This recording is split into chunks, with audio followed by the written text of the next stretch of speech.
days of Clippers talk for you guys.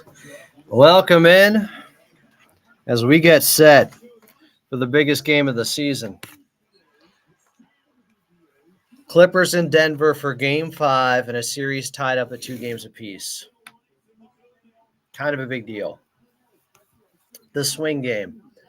The pivotal Game 5. Oh my God. Is Milwaukee going to blow this? I don't like the look on Doc Rivers' face. Appreciate you guys. Roger is in here first. Alex Webb is in here. Spreading positivity. It is a 1-point game with 17.1. They're going to have to play the foul game.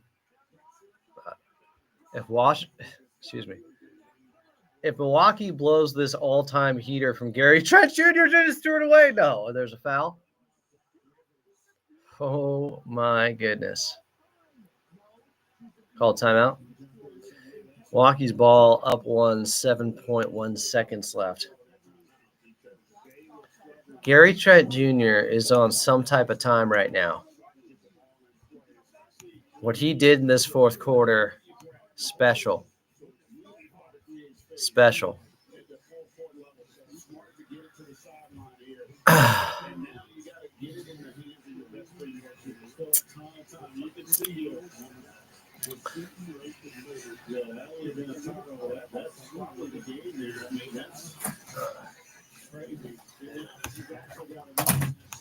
game is drunk. Huh? This game is drunk officially. I know. I don't know how exactly. I saw Halliburton and one, but I didn't see the bucket before that. I forget who was the guy. Milwaukee missed the second free throw, and then Nembhard just pulled up from like 26 and hit a three. They're gonna have to hit their free throws now.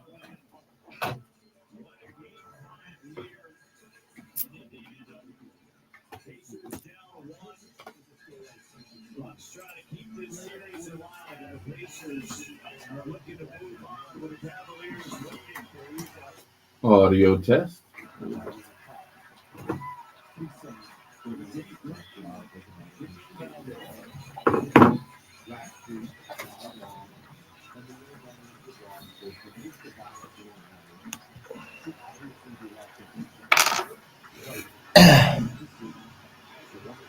Oh my goodness. Oh my goodness. Oh my goodness. It just went 5-hole through the legs of Gary Trent Jr. After all that, Indiana's ball down 10.8 left. Oh boy, here we go. Halliburton with it. Across the half-court line, 6 seconds left. Has it on the left wing, working on Giannis. Crossover dribble, attacks, puts it over the right hander, put it in! Oh my. Hey, put it in! 119, 118, 1.3 seconds left. Milwaukee has to inbound the basketball. No. Oh, baby. This is for the season. Gets it into Gary Trent. 70-footer! No! Wow. Series over. Pacers come back. Down big late twice in the fourth quarter and overtime just to win 119-118. Was that the last time we saw Giannis Antetokounmpo in a Bucks jersey? I can't believe that ball just went through the legs of Gary Trent Jr. I can't believe that just happened. Did you see the steal on the other one? No. Before the Halliburton play, they trapped him on the sideline and took the ball away. From Gary Trent? Yeah. Oh, no. Oh, no. Not after what he did. Oh, y'all hating on Doc? I mean, I think that's on the players, guys. You have to hit your free throws. You can't turn the ball over there. Insane. No, J-Bows. Giannis to the Clippers, you heard it here first. I have heard it many places the last 6 months. I don't think they have nearly enough to get Giannis away from Milwaukee. Even though they'll have 2 first-round picks by the time an extra one opens up this summer. Oh, that's brutal. Oh, what a gut punch. I feel for Gary Trent Jr., man.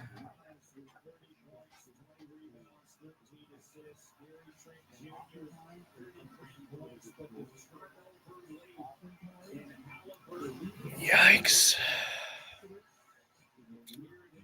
Oh, I can't that's believe haunting. he let that ball go through the legs. He's just, after all that clutch shooting, and you have these turnovers, and then you get Giannis on Hallie, cross him over.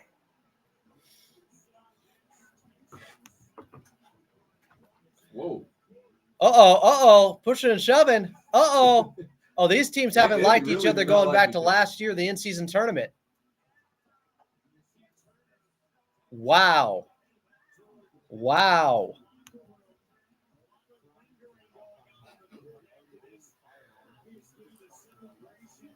Can you turn me up a little bit? Oh, yeah. Just above the red slightly. All right, guys, we getting ready here, starting in 2 minutes. I hope my channel doesn't get flagged for doing pseudo play-by-play at the end. Holy crap.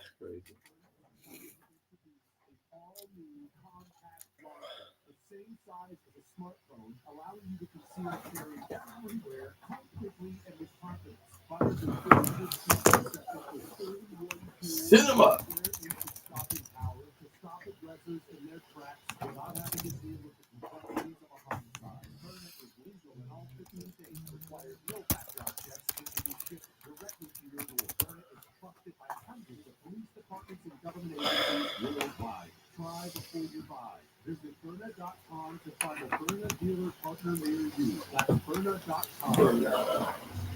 All right, we're on a 1.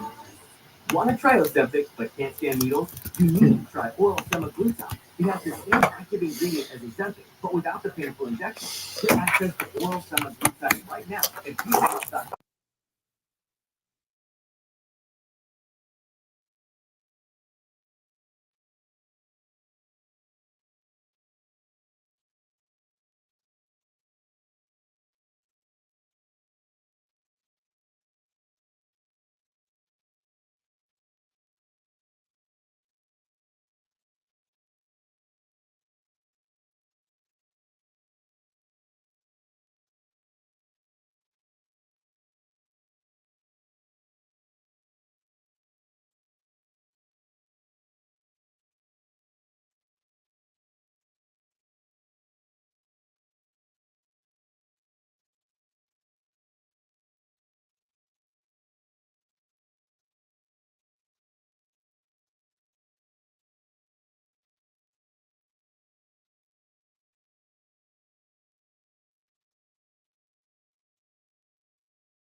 Welcome into a playoff edition of Clippers Countdown for the all-important Game 5 of this best-of-7 first-round series between your LA Clippers and the Denver Nuggets, where sometimes one play can define a series. One shot, leaving you with one indelible image that comes to mind whenever you think of it. For us Clippers fans, though, we're hoping this wasn't it. Porter Jr. against Kawhi, Bogey, Norm, Harden, and Zoo. 8 seconds left. Inbound to Jokic, right wing, 36 points. The 3-time MVP, 5 seconds. Jokic with 4, working on Zoo, right wing with 2, a one-legged 3. Gordon put back dunk, will it count? It will, and Denver's gonna win. It was that shot, that perfectly placed miss from Nikola Jokic in the fourth quarter for an Aaron Gordon putback that would have Denver win after the Clippers battled back down 22 just to be tied at 99 with 8 seconds left.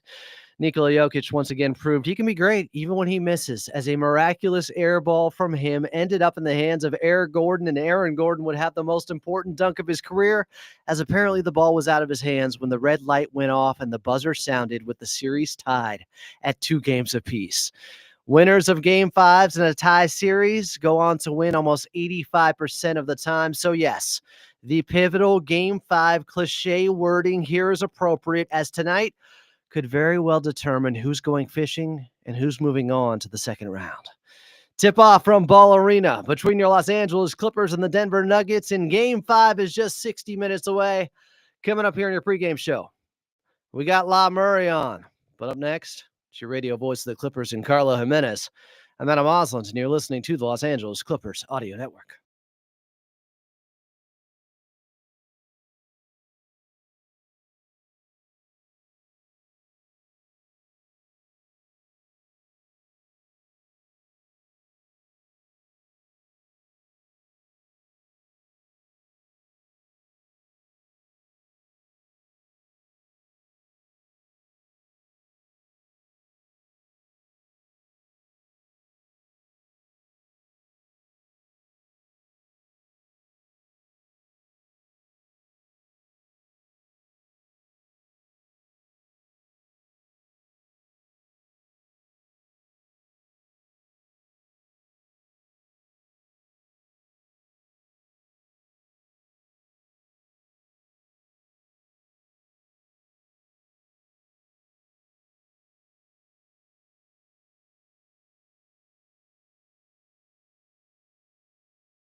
Clippers in Denver for Game 5 of this best-of-7 first-round series.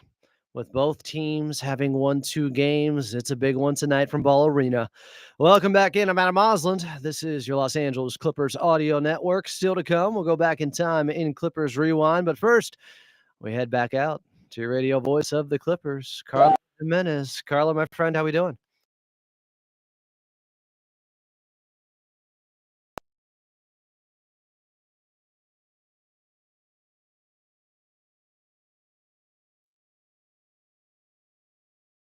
Huh. It's been entertaining, so we'll see. I'm excited for another chapter in this series, which feels like it should be a lot earlier than round one. It's been a fun one. We're going to get sponsored for Just for Men after this series here, Carlo. But let's talk about what occurred at the end of Game 4 after the Clippers battled back, down by 22 with 11 minutes left, just to have the game tied. Your thoughts on the ending, what occurred? It was historic. We hadn't seen anything like it. Unfortunately, it went against the Clippers.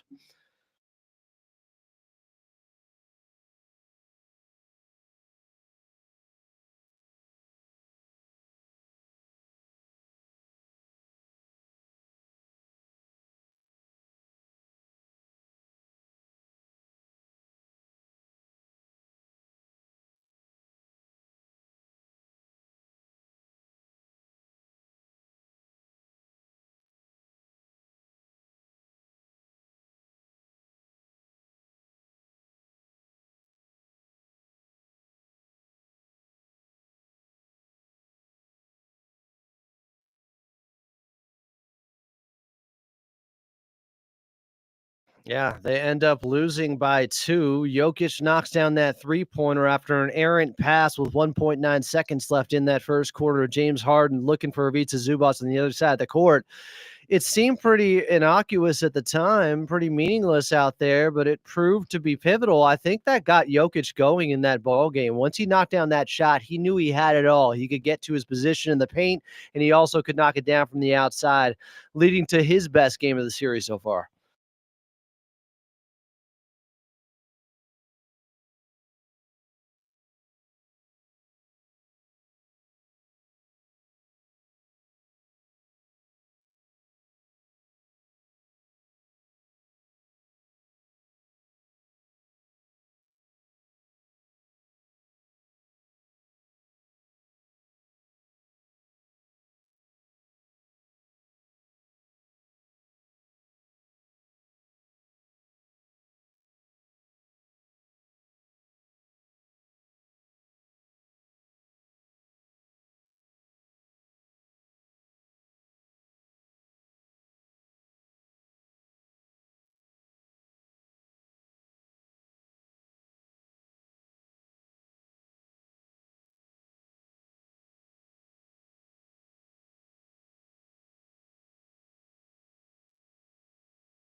Yeah, he had 16 points in that third, and Kawhi and James Harden combined for just 7 points. Just felt like at times they weren't quite as aggressive as they have been in this series. Credit the Denver Nuggets defense to some extent, but we know what Kawhi and James Harden are capable of, and surely we expect them to bounce back tonight here in Game 5.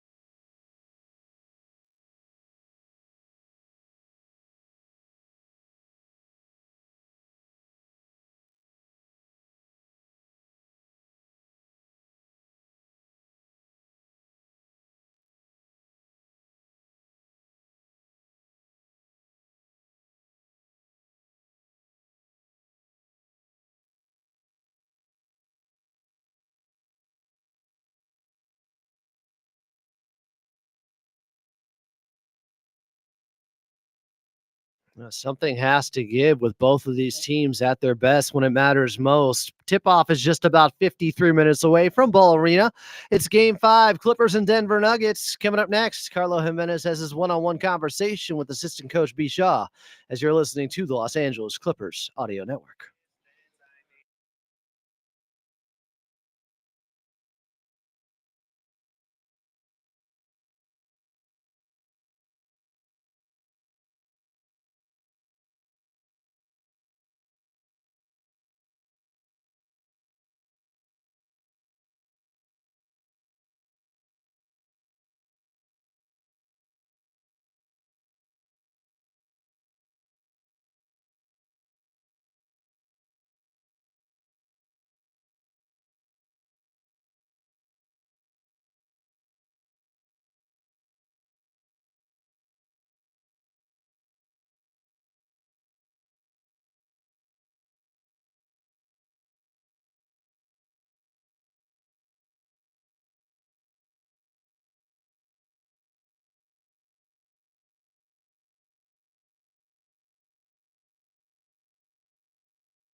Clippers in Denver for Game 5. Tip-off is just about 50 minutes away. Coming up, we'll go back in time and Clippers Rewind. But first, let's head back over to your radio voice of the Clippers in Carlo Jimenez. Jokic and Jamal Murray lead the NBA in playoff minutes per game through these playoffs. And the team has struggled a little bit in the fourth quarter, more turnovers than assists. How do you guys balance matching star for star, but also knowing that this might be a long series, at least 6 games?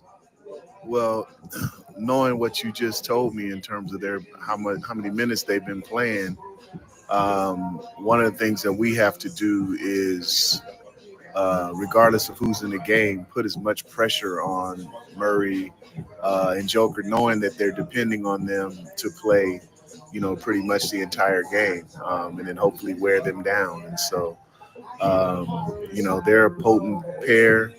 They've won a championship before. We know that they're not going to just give in regardless of whatever the game situation may be.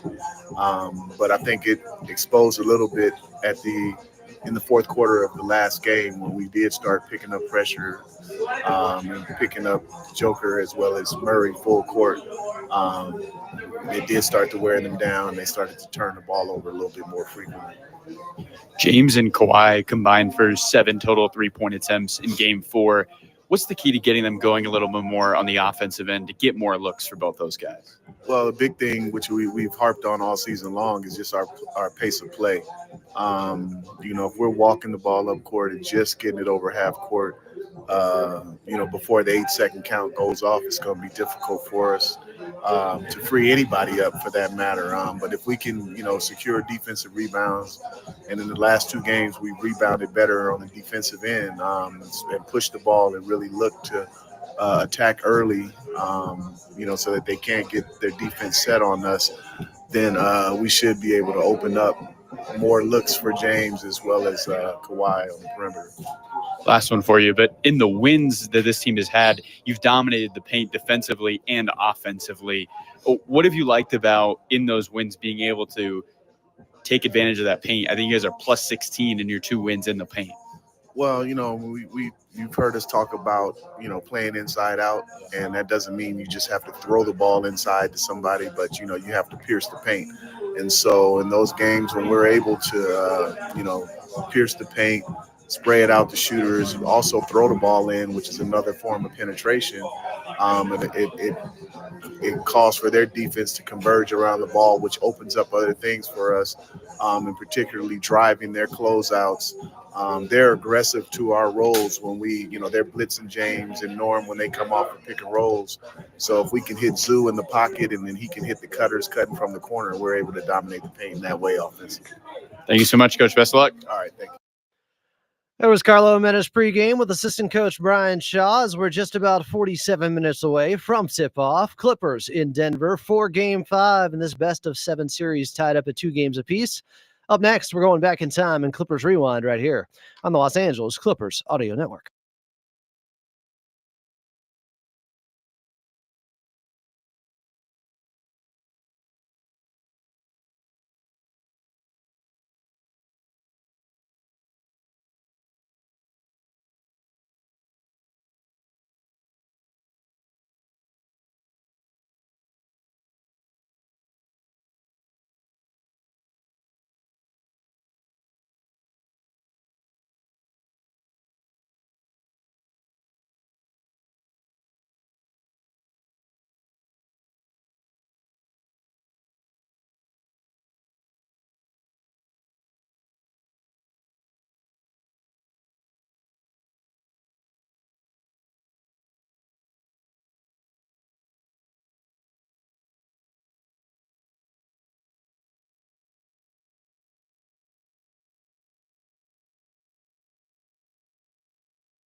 Clippers in Denver for Game 5. Tip-off is just about 43 minutes away. Welcome back in. I'm Adam Osland. This is Clippers Countdown. Still to come, we got La Murray of The Athletic joining the show. But first, let's go back in time and Clippers Rewind and take things back to April 24th of 2019. In theaters at the time, you had Captain Marvel, the top of the box office. Old Town Road by Nas X and Billy Ray Cyrus was at the top of the Billboard charts, and the Clippers were down 3-1 on the road in a must-win situation against KD and the Golden State Warriors. Shea right of the circle. Now stutter step down the lane. Scoop to the hoop with the right hand and lays it in. That's becoming his calling card. Those spindly arms of his lay it up and in. Clippers cleared away. Lou Williams up the right sideline. 2.5 to play in the third. He gets to the foul line. Rises from 15. The shot is good. 95-87. Lou Williams with 20 off the bench. 2:20 to play in the third. The Warriors are back in business. Lou in the left wing for three. He put it in. Counted it a foul. Oh my! Oh my! Pure madness from Sweet Lou! Oh my goodness! 120-118. Clippers out in front. Oh, by the way, counted on a foul. Stops and pops from 5. The shot is good. 123-118. Oh my! 31 for Lou. Lou down the middle of the floor, moves to his left, stops on the elbow, fades and fires. He's done it again. Oh my goodness! Lou Williams puts the Clippers out in front by 7. An 8-0 run by the Clippers. Timeout Warriors on the Clippers radio network. Brian Seaman there on the call as Lou Williams dropped 33. Montrezl Harrell had 24. Danilo Gallinari had 26. And the Clippers would pull off a huge upset, extending the series to go to 6 games with a 129-120 win back at Oracle Arena over the Golden State Warriors with Kevin Durant back in the first round in 2019. Tonight, the Clippers are trying to take a 3-2 series lead if they can win in Game 5 in Denver over the Nuggets. Tip-off is just about 42 minutes away. Coming up next here on Clippers Countdown, we'll get your player to watch. I'm Adam Osland, and you're listening to the Los Angeles Clippers Audio Network.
Clippers in Denver for Game 5 of this best-of-7 first-round series against the Nuggets, with the series tied up at 2 games apiece. Welcome back in. I'm Adam Osland.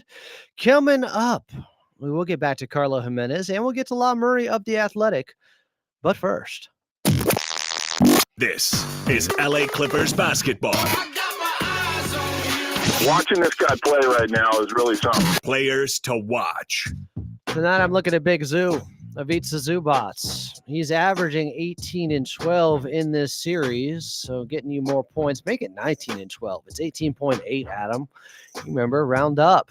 Ivica Zubac has been up in this series. He's been up all season long. He's having his best year, a career year. It's translated into the playoffs. He had 19 and 12 and 6 assists to 0 turnovers. But the Clippers would fall in Game 4, 101-99, off that putback dunk by Aaron Gordon. I just want to see the Clippers clean the glass in this one, and Ivica Zubac continue to play at this high of a level. But the Clippers, they have to be great when it comes to taking away second chance opportunities from the opposition. A lot of that is Big Zoo. Clippers during the regular season were the best defensive rebounding team in the league. Of course, with so many big and monumental and historic offensive rebounds, you could say, in this series so far by the Denver Nuggets, it's of the utmost importance that the Clippers take care of closing out possessions. They missed that first shot and the possession right there. That's a part of defense, and that's a part of what Big Zoo does. Want to see it tonight in Game 5 in Denver. Tip-off is just about 36 minutes away. Coming up, we got La Murray of The Athletic, plus your injury report. I'm Adam Oslins, and you're listening to the Los Angeles Clippers Audio Network.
Clippers in Denver for Game 5 of this best-of-7 first-round series as we're tied up at 2 games apiece. Winner of Game 5s in situations like this go on to win the series almost 85% of the time, so it's kind of a big deal in this one. Let's get to your injury report. For the Clippers in this ball game, they're fully healthy and ready to go. Russell Westbrook, a game-time decision, but if you watch his pregame workout, it looks like he's healthy and should be available for this Denver Nuggets team tonight. Michael Porter Jr. was not suspended for leaving the bench, getting all the way to the paint during that kerfluffle at the end of the second quarter in Game 4. So the Nuggets should be good to go as well. Tip-off just 32 minutes away. Up next here in the pregame show, Clippers Countdown, we got Law Murray of The Athletic. I'm Adam Osland, and you're listening to the Los Angeles Clippers Audio Network.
Clippers in Denver at Ball Arena for Game 5 of this best-of-7 first-round series. Welcome back in.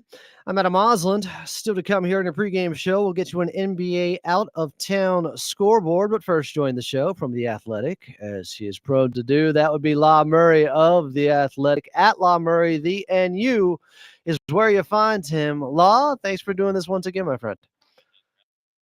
Let's start with this because I just want to clear something up. The chat is talking about it a lot. Michael Porter Jr. was not suspended. You had some terminology that I haven't seen in the rule book that you posted earlier today, and I think there's some confusion of, is that their explanation for why he wasn't suspended, or is that part of the rule? Because I posted a fat rule book screenshot earlier, and I can't find that anywhere. Law, help me out. The NBA.com. I can send it to you.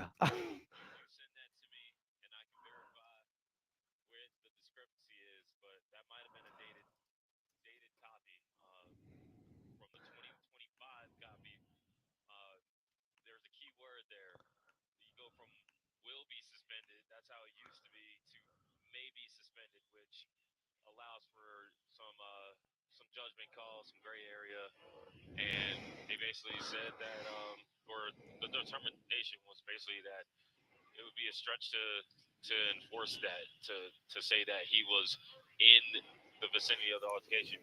So that's kind of where we're at. Yeah. And again, like when you look at it, you're like, oh, he's getting suspended because everyone's thinking about where the NBA was 20 years ago. But you know, I think we're just in a different we're just in a different they changed the rule. They amended it to allow for certain situations. So that's where we're at. And I'm good with that. I don't want a series tainted because a player gets ejected for literally doing nothing but walking 30 feet. He didn't contribute to anything or escalate the situation. I'm good with it. I'm glad they made the amendment. I hadn't seen that anywhere as we've been talking about it the last 2 days. And then you pulled it out. I'm like, oh, yeah, that looks different. Mine says will be subject to a suspension. And so when you see will be, it's like that's you just are like, yeah, technicality is that's what happens. You step over that line as a habitual line stepper. You got to see the updated copy. And that's what I try to provide today. All right. Well, we appreciate it. Let's talk about how game 4 ended. You asked the tough question Monday. Was Coach Lou and the personnel that was out there late? He said those are the guys that worked up the lather. Those are the guys who have been in the game the entire fourth quarter. Does that make sense to you? Or is it still subject to criticism in this case? Because I kept thinking, well, if Nico Batum hadn't played the entire fourth quarter and comes in for one possession, I just don't see how that's much different than when somebody's going to intentionally miss a free throw. So you put out different guys there to get the board. Is that fair? I think anything you want to say is fair. They lost the game, and so you can, like I was saying earlier,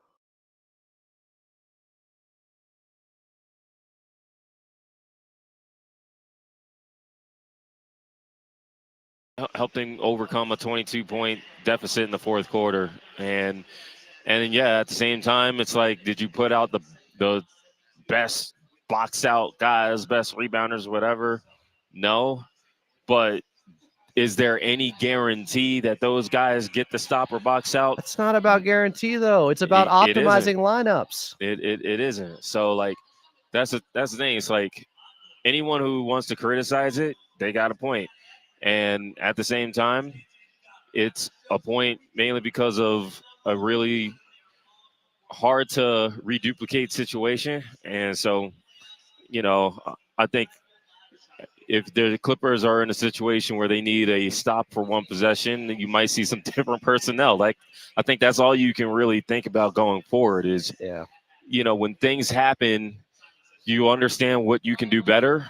And then you go and you don't want to repeat mistakes. Now it's the playoffs, so every mistake is magnified, and every mistake that leads to a loss leads to the end of your season, and you're closer to the end of your season. It's a best of 3. The Clippers have lost 2 regrettable games. The Nuggets lost 1 regrettable game. I would argue that the game that the Nuggets lost is not nearly as bad as the game that the Clippers lost. I'm with you. And that's it. I mean, shoot, I asked about the starting lineup, which I normally am not the type to ask about starting lineups, but it's a fair question to say you want to get off the better starts. Does that mean that you want to do that with your group, or do you need to have a different group?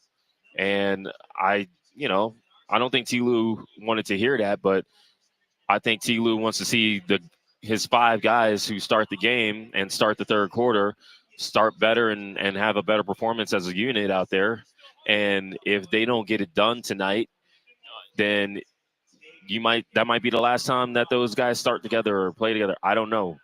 I'm not I can't make assumptions. I'm a reporter, so I'm going to ask the questions. Even if I feel like I know the answer, that's not my job to assume stuff. Even if it's a reasonable assumption. So I'm going to ask, and I'm going to sit and watch them coach and watch them play. That's it. No, fair enough. And I appreciate you asking the tough questions. It's not always easy. In this ball game, how short of a leash do you think they have on Chris Dunn if he's missing shots early? Could he go back to Bogdan Bogdanovic, as he was the guy that helped get them back into that game in the fourth quarter? Is that something Coach Lou might lean into? More offense, less defense. How do you see it? I think that T. Lou is he wants that unit to defend primarily. That's what he said in practice. And you can understand that. Like, Chris Dunn is out there to give Jamal Murray a hard time. Now, Jamal Murray is cooking Chris. And I will say Jamal Murray's had a up and down series statistically, but the Nuggets have played their best basketball with Jamal on the floor. So I think that's your barometer right there. Chris Dunn versus Jamal Murray. Can Chris Dunn make enough shots to help his guys? And can Jamal Murray cancel Chris Dunn from the series? I expect a big Jamal Murray game tonight. I don't know if that's going to be a good Jamal Murray game or a bad Jamal Murray. I just feel like the ball's going to be in Jamal's hands, and he's going to be as aggressive as we've seen him be all series long. I think Nikola Jokic needs a break. They already got a break coming back to Denver as soon as the game was over and getting these 2 days off. And Nikola knows that he's going to be needed at the end of games. And Jamal is really good at the end of games as well. I mean, ask a Laker fan. But I think that what's really important is Jamal getting off to a good start, and we'll see how much that forces the Clippers' hand. It was alarming to me, and I know they played him a little bit differently defensively, but it's not like they hadn't doubled earlier in the season. Just to see James Harden take 4 shots in the first half of the last game. Was that all about scheme with what Denver was doing, or can he still be aggressive even with that scheme? I think the Clippers just need to play with some sense of urgency. Yeah. And that is number one on that list is James Harden. You know, I mean, shoot, Kawhi took 20 shots for the first time in game 4. So with James, it's put these dudes in the action and get to your spot. And we saw that in the fourth quarter when they needed it, because otherwise it's like you might as well just, you know, gas up the jet, right? So we've seen when James is at his best, he's the one orchestrating it. You saw the beginning of game 1. You saw the first quarter of game 3 when he got the Clippers off to not just a great start, not really a great start, but like the great end to the first quarter. James Harden is the straw that stirs his drink. He can't turn the ball over, and he's got to make the Nuggets feel him. He can't kind of just wade through the game. And he's a guy who I think is going to be the biggest barometer whether or not the Clippers are going to handle the start of this game. This crowd is going to be pumped. You're going to see that Aaron Gordon clip from the end of game 4 repeatedly. I expect to see it no fewer than 5 times, if anything less. Denver Nuggets game operations at Ball Arena ain't doing it right. You know what I'm saying? This has been a great playoff crowd. It is a crowd that's used to Nuggets games, used to Avalanche games. James Harden is the leader of this team. He's the leader of this team. We said it all season. We got to say it now when it's the last week for one of these teams. So he can't let how the Nuggets are guarding him dictate his shot volume. Did Jokic unlock something with the Clippers defense in game 4, or did he just play better and hit a few more shots? Could we see an even better version of Jokic from here on out in this series? Look, man, Nikola is the type of player who his gas tank is finite, but his level of I'm going to be intentional about getting to the paint and getting good shots, that's just something that I don't care what kind of defense you throw at him, he's going to destroy you. You know, if it's a Zubac can contain him, but he ain't going to stop him. You know, if Nikola's comfortable shooting the 3, that's one thing. You might want Nikola shooting the ball as opposed to Nikola just deciding he's going to maul your entire defense. And that's what he did in that third quarter. He got 6 buckets in that third quarter alone. The Clippers had 5 as a team with the guys that they were playing out there. That's, you know, for those who, you know, like math, that's 1 bucket a Clipper player. Okay, if you want to look at it that way. I got my bucket. That's my contribution for this third quarter. Nikola's like, I'm gonna pack y'all up by myself, and so I'm like, he's the best player in the game. He might not win the trophy to validate it, but he's the best player in the game. His combination of size and skill is unmatched, especially on the offensive end. And the key with him is if he's defending with that same intensity. We've talked about it how many times on these pregame shows. His hands are incredible. He's already bigger than everybody on the floor. If you miss shots, he's a hard person to out rebound. It's tough to deal with, but it's finite. You have to survive it, and eventually he's either going to have to sit down or he's going to decrease his energy and effectiveness level significantly, and that's when you make your run. The Clippers just have to be there at the beginning and know that when the storm is coming, you got to match it. What's the most likely adjustment in this game from Coach Lue if he needs one? What else does he have that he can go to that he hasn't? honestly, I think the rotations need to be cleaner, and some of that is game flow. Like, there are times because the referees don't call fouls that you're waiting for that mandatory timeout, and all of a sudden, instead of it coming with 3 minutes, 2.5 minutes, it's closer to 2 minutes. And that's tough. That's tough. He couldn't get Ben Simmons in maybe early. you got to get Ben at the scores table with 6 minutes left in the quarter if you're going to have him in the game. With Bogdanovic, maybe his confidence can come around. They will need that dude to start playing like the dude we saw most of March and April instead of the dude that we saw in February. You know, the guy who was like, I'm just coming off of, not playing for the Atlanta Hawks, basically. Like, we've seen bad Bogey for most of this series, but that was Bogdanovic out there with that unit outscoring the Nuggets by 23 points over a course of 10 minutes. So maybe earlier Bogey, earlier Ben Simmons, and the rest, I don't look at this as coaching as much. Guys just have to play. Nico Batum, there's a big difference between him hitting 4 threes and him missing 5 out of 6 threes. Derrick Jones Jr., I don't think he's hit a 3 in this arena yet. Like, they're going to need him to do that. If Chris gets in foul trouble, Chris not effective, Derrick Jones Jr., the Nuggets love to see him too because Derrick Jones Jr. is not trusted as a shooter.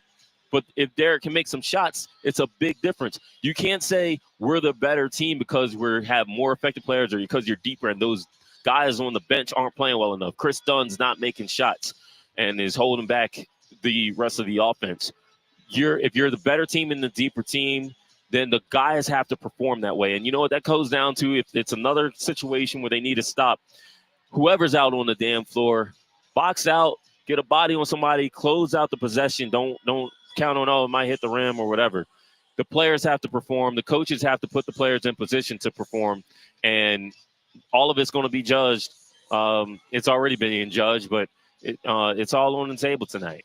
Lastly, Law, is this a point of the series where we could start to see maybe the Clippers be the fresher team out there against a Denver team that has to go to their starters much more than the Clippers have? No, I expect this to be a really bad I expect somebody to get blown out tonight. So I still maintain Clippers in 7, but we went through the whole games and whatnot. You had them losing. I saw this schedule when it came out. I said what I said about the schedule.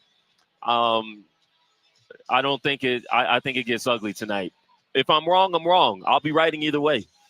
Well, thanks for keeping it a buck. Thanks for asking the tough questions. Thanks for finding the updated rule book while the rest of us casuals were living in 1999 or whatever. But 2007. Yeah, we're still thinking Sun Spurs and David Stern's still the commissioner. La, appreciate you as always. Be safe. Safe travels back to LA for Game 6. We'll see you at the Dome on Thursday. Hey, thank you. Enjoy the games, everyone. La Murray from The Athletic. You better subscribe. Did he just give you enough reasons? La Murray breaking it down like only he can as we get set for Game 5. Clippers at Ball Arena taking on the Denver Nuggets. Tip-off is just about 14 minutes away. Coming up next, an NBA out-of-town scoreboard. I'm Adam Osland, and you're listening to the Los Angeles Clippers Audio Network.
Clippers in Game 5 against the Denver Nuggets in Denver from Ball Arena as we're tipping off 14 minutes from now. Welcome back in. I'm Adam Osland. This is Clippers Countdown, the official pregame show of your LA Clippers. Coming up, it's back to Carlo Jimenez. But first, your drive around the league, brought to you by Toyota's electrified lineup, including hybrids, plug-in hybrids, all electrics, and even fuel cell electric vehicles. So you can choose exactly the type you need for your lifestyle. We make it easy. Wasn't easy, but the Pacers prevailed in OT at home to close out their series against the Milwaukee Bucks, winning 119-118 and winning the series in 5 games. Tyrese Halliburton clutch buckets down the stretch, had 26, 9, and 3 assists, making 3 steals. Giannis Antetokounmpo, a 30-point, 20-rebound, 13-assist game in a loss. People are already speculating, will this be the last time he plays in a Milwaukee Bucks jersey? We shall see. But that was a painful one as they led by 7 with just under a minute remaining in overtime, and the Pacers prevailed anyways. Right now, late fourth quarter with 8 minutes left in New York, it's the Pistons 85, the Knicks 83. Our old friend Tobias Harris has 17, 7, and 3 blocks. Josh Hart with 15 and 7. For the Knicks, who trail now by 1 with 8:14 left in the fourth quarter. End of the second quarter, Magic leading 45-43 in Boston. Franz Wagner already has 17 points, and there's still 2 minutes left before the end of the first half. Clippers tipping off just 11 minutes from now in Denver against the Nuggets for Game 5, the pivotal Game 5, when both teams are tied up at 2 games apiece. Coming up next, it's back to Carlo Jimenez. I'm Adam Osland, and you're listening to the Los Angeles Clippers Audio Network.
Clippers in Game 5 in Denver against the Nuggets. Tip-off is just about 10 minutes away. Welcome back in. I'm Adam Osland. It's Clippers Countdown, the official pregame show of your LA Clippers. Still to come, your keys to victory. But first, back to Carlo Jimenez. Carlo, let's talk about it. It wasn't the aggressiveness we were used to seeing from James, from Kawhi. I mentioned a little bit earlier, but I expect James Harden to get up not 4 shots and a half. I expect more than 4 shots in the first quarter in this ball game from him.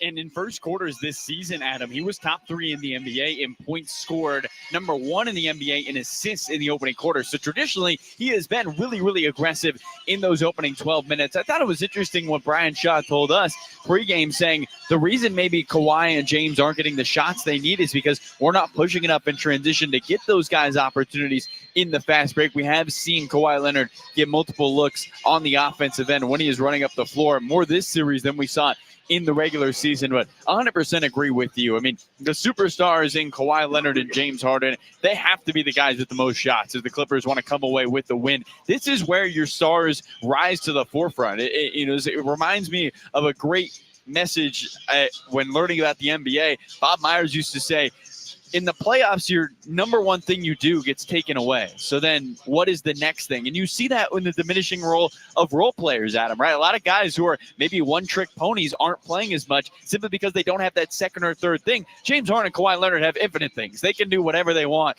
with the basketball no matter who's guarding them. How can they be effective on the offensive end? They got those infinity stones ready. Not exactly guys that can be schemed out of a series.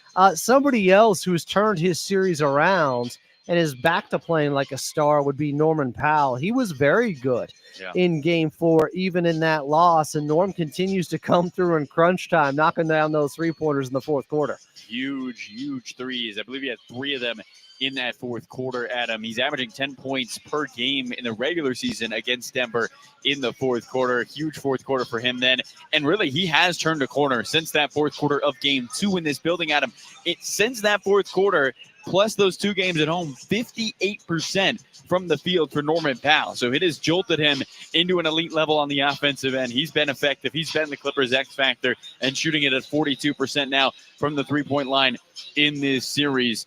It was interesting to hear him talk post-game, Adam, about what little things are going to determine this series, and that includes taking away the others for Denver. He specifically spoke about maybe we're focusing too much on Nikola Jokic. We have to not allow Christian Brown or guys off the bench like Peyton Watson, Jalen Pickett to get going. It's focus on Jokic, but make sure he doesn't have any help out there. Yeah, Bogey got it going a little bit there in Game 4. He was a plus 22. He knocked down his first shot attempt with confidence, that left wing three-pointer, and obviously was on the floor in the fourth quarter when the Clippers stormed back to make it a ball game. Interested to see now, does that carry over into Game 5, because they could really use a hot shooting game from Bogey. They really could. 4 for 18 on the series. And what I enjoyed most about his aggressiveness in that game, it was the scrappiness of Bogey that really stood out. Him picking up full court, that rebound where he took the ball away from his Serbian national team teammate Nikola Jokic, finishes with a reverse left-handed layup off the window. I mean, just ridiculous stuff. But the effort was there every single possession. He played all 12 minutes of that fourth quarter. It probably felt like an entire game with the energy he was exerting on that end. Super impressive by Bogdanovic. And Ty Lue loves guys who are just going to try every single time down, offense or defense. Bogey is putting out that effort. He has not scored here in Denver, Adam. I expect that to change in here in Game 5. Even his defense in that fourth quarter, when they went to that zone, Bogey was really challenging guys. He looked good on that end as well. That will keep him on the floor. All right, Carlo, my player to watch, going with Big Zoo in this one. Who do you got here in Game 5? Big Zoo. I like the Big Zoo pick. 19 points, 12 assists. Last game, he was effective. 18 and 12 in the series, Adam. He just hasn't. It doesn't matter if it's the playoffs, the regular season, the preseason. He's that good all the time. I'm going to go. We just talked about him. No, we didn't. Nico Batum. I'm going Nico Batum in this series. Simply because I think when Nico has played well, Adam, the Clippers have often come out with victories. An off game last game, I expect him to bounce back. Nico Batum does not put together bad games in his string. And when he's knocking down shots and when he can be effective and switching on the defensive end, I mean, it causes this Denver team a lot of headaches. His versatility is a huge key. It's why Law Murray, I think, asked Ty Lue pregame who your starting lineup is. I think Law maybe might have expected a Nico Batum change. So on the backs of that, my ears perked up. I'm going Nico in this game. Not a bad call. I at least expect him maybe to be the first guy off the bench in this ball game. Clippers in Game 5 in Denver, taking on the Nuggets. We're tied up at 2 games apiece. And coming up next, we got your keys to victory right here on the Los Angeles Clippers Audio Network.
Zupac.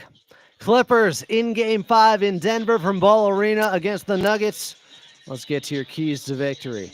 Well, Carlo just mentioned it. Talk with Brian Shaw pregame, and B. Shaw told him that, we could play a little bit faster out there. We could get into our actions a little bit faster, and that way we could avoid some of the double teams going to Kawhi, going to James Harden.